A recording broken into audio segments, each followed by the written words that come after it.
ito dapat gamitin bilang sandata ng pananakot o instrumento ng korupsyon.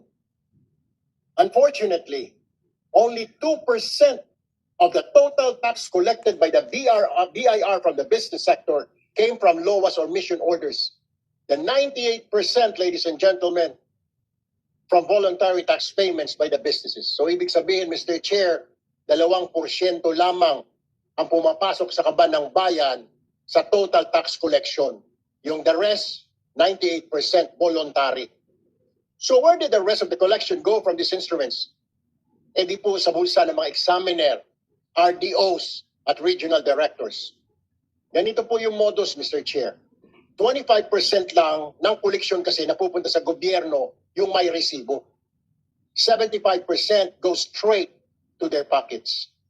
If these complaints are true, then we are looking at systematic abuse that harms not only individual taxpayers but also the nation's business climate and international reputation. Kapag nawalan po ng tiwala ang negosyo, lokal man o foreign, nawawala rin po ang trabaho, nawawala ang kita at oportunidad para sa ating mga kababayan. Today, this committee will seek the truth, Mr. Chair. We will examine how LOAS and mission orders have been issued, enforced, and allegedly exploited.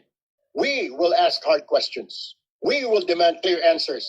And we will hold accountable anyone who has betrayed their sworn duty to serve with integrity. Our goal here is simple: to restore trust, protect our taxpayers, and ensure that public power is never, ever again used for private gain. Maraming salamat po. That's all, Mr. Chair.